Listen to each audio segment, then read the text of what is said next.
Press मित्रों को मेरा सलाम। ये बड़ी अफसोस से कहना पड़ रहा है, बीआरएस हुकूमत अपने नाकामियों की वजह से अपनी हुकूमत खोली हो, जो अपने दौरान 10 साल की हुकूमत में कोई ऐसा काम नहीं की जो पब्लिक के लिए जो जितने भी वादे किए गए उसमें पूरा नहीं किया गया। सिर्फ एक फैमिली रूल चला उनके पास, बेटी बेटा दामाद वगैरह के इर्द गिर्द ही उनकी हुकूमत घूमते रही।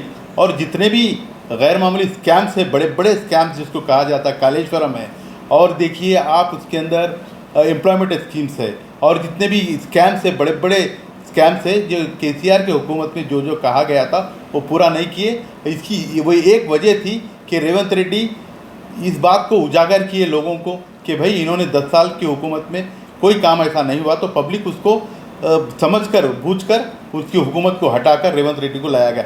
हालांकि रेवंत रेड्डी कोई किंगडम नहीं है, कोई दिल्ली से अपॉइंट होकर नहीं आए, पब्लिक खुद उनको अपॉइंट की हुई है। और ये बीआरएस का कहना हर रोज़ का यही है कि भाई आप वो नहीं करें, ये नहीं करें। हम 6 गारंटी हम लोग जो वादा किए थे उसी 6 गारंटी के ऊपर 5 गारंटियाँ हम तकमील कर दिए। एक गारंटी जो है वो भी अब इलेक्शन चल रहा है, उसके बाद भी उसकी पूरी कोशिश, उसकी पूरी प्रोग्राम चालू है।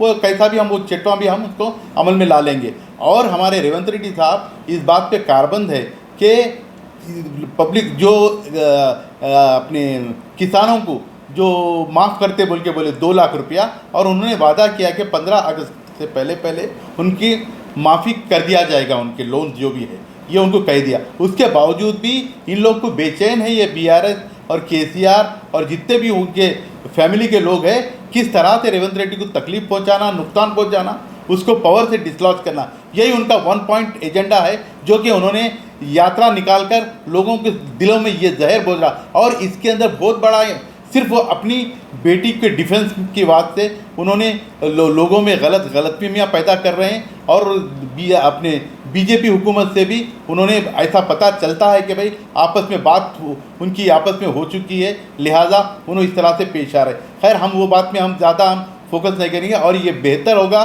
कि केसीआर इन हथकंडों से दूर रहे और गैर मामूली तौर पे हुकूमत को इंटरफेरेंस ना करे। हम तो आपकी हुकूमत सिर्फ पुलिस हुकूमत चलते रही गुज़िश्ता 10 साल में। आप जब कभी भी कोई कांग्रेस का लीडर, छोटा बड़ा एमएलए एमपी कोई भी हो, आप उसको कभी फ्रीली काम करने नहीं दिए। उसको आप हर वक्त उसके ऊपर पाबंदियां लगाना, उसको नज़रबंद कर देना, घर में बंद कर देना, और गैर ज़रूरी तकलीफ़ पहुंचाना हमारे कांग्रेस के लीडरों को। पूरा 10 साल दौरान हुकूमत आप पुलिस का इस्तेमाल करके आप ये करें, और आज उल्टा आप सीना चोरी ऊपर सीना चोरी, आप पुलिस को ये हिदायत कर रहे हैं कि भाई आप इंटरफियर मत कीजिए, आपका क्या काम है। वैसा नहीं है, पुलिस तो हम तो अभी इस्तेमाल ही नहीं करें पुलिस को हम आपके ख़िलाफ़। मगर आपको भी इस चीज़ के लिए वार्न किया जा रहा है कि आप कॉन्स्टिट्यूशन और जो चीज़ के हिसाब से आप हुकूमत आई हुई है, हमारी हुकूमत पूरी 5 साल पूरी चलाएंगे हम लोग, और पूरी 5 साल चलेगी। और रेवंत रेड्डी साहब के जो स्कीम्स है, वेलफेयर स्कीम की वजह से और 5 साल का मौका मिलेगा, और आगे भी 10 साल हम कर सकते। तो इसके अंदर कोई चीज़ नहीं, ये पब्लिक के ऊपर डिपेंड करती है बात। नंबर 2 और एक बात है, ये बड़ी अफसोस से कहा जा रही है, एक प्राइम मिनिस्टर जिसको ये बात जेब नहीं देती कि भाई वो ऐसे स्टेटमेंट सिर्फ इलेक्शन जीतने के लिए, और उनको भी सारे हिंदुस्तान में लोगों ने 10 साल का मौका दिया गया। पहले 5 साल कोई काम नहीं किए, उन्होंने ये बात लोगों में बता के करे कि भाई मैं 5 साल तो हमें काफ़ी नहीं है कि हम जो काम किए हैं उसको पूरा करने के बाद से और 5 साल दो हमारे को। वो 5 साल जीत सकता है, वही लोगों को उसमें मैदान में उतारा गया है, चूँकि अगले अपोजिशन के बाद से ये बहुत ज़रूरी हो गया है। अब आगे चल के और एक 5 साल हम हमारे नुकसान करने के बाद से हम अगली अपोजिशन को नहीं दे सकते, क्योंकि उनका मंसूबा यही है आने वाले, अगर ये लोग खुदा ना खास्ता अगर फिर पब्लिक इनके झांसे में आ गई तो फिर हिंदुस्तान नहीं बचेगा, ना कि कोई इदारे बचेंगे, यहाँ पर कोई इलेक्शन होगा आगे। साहब अभी कांग्रेस गवर्नमेंट जो मुसलमानों के साथ क्या करेंगे साहब? अभी जीतने के बाद अब फिर से लोकसभा में इंतखाबात में कांग्रेस के सीधा आ गए, तो मुसलमानों के साथ क्या करेंगे? ऐसे कई वादे कई पार्टियां कर लेते हैं साहब, आज मुसलमानों के साथ इंसाफ नहीं हुआ।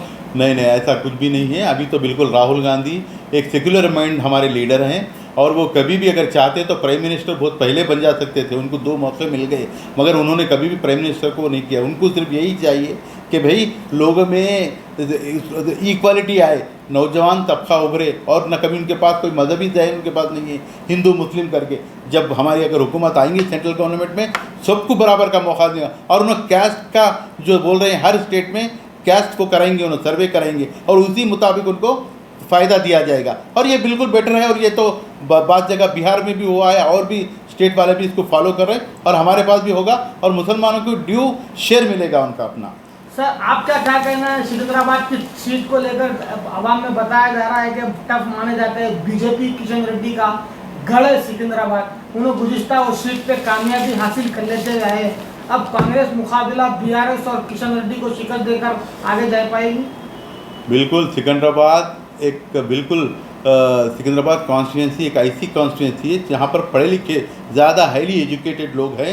वहाँ पर उन लोग ये बात में उनको बिल्कुल यकीन नहीं है हिंदू मुस्लिम सिख ईसाई वैसा नहीं है, वो लोग सिर्फ डेवलपमेंट देखते हैं और डेवलपमेंट जो भी आदमी कर सकता है वो डेवलपमेंट में उनको वोट मिलेगा।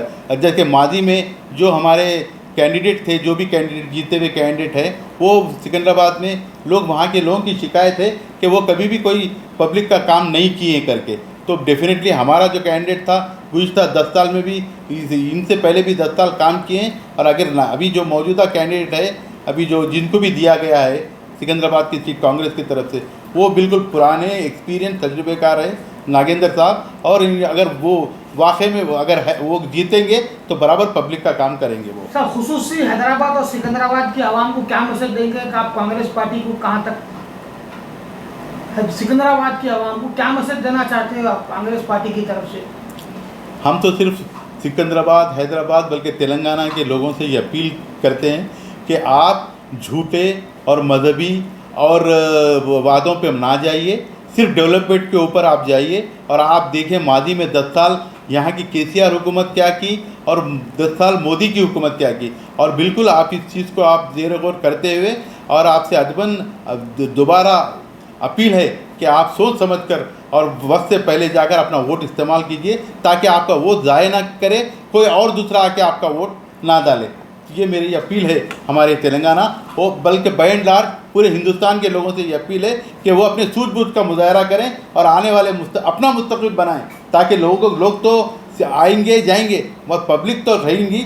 आप अपने मुस्तकबिल अपने जनरेशन के लिए काम कीजिए, जो उनके लिए फ़ायदा है वही काम कीजिए आप। सिकंदराबाद में अगर आपकी पार्टी से मुंतखब हो जाते हैं दानव नागेंद्र, तो वहाँ पे तरक्कात के कामों का अंजाम देंगी पार्टी? देखिए, किसी एक पर्टिकुलर कैंडिडेट के बारे में बोलना नहीं है यहाँ पर। हम तो ओवरऑल पूरे सिकंदराबाद हैदराबाद और जितने भी तेलंगाना के जितने भी हमारे लोकसभा से लड़ रहे हैं उन लोग सब लोग भी इसी बात पे कारबंद है। और रेवंत रेड्डी साहब एक एक कैंडिडेट को पूरा उनको देख के करके उनकी क्रेडेंशियल्स देखते हुए, उनकी पॉलिटिकल बैकग्राउंड क्रेडेंशियल्स और वो देखते हुए उनको सीट दिया गया है ताकि उन्हें बेहतर लोगों के लिए पब्लिक के लिए काम कर सके और जीत सके। और हमारे को हर स्टेट में भी और इंडिया ब्लॉक भी आज हिंदुस्तान में एक ऐसा ब्लॉक इंडिया ब्लॉक बना है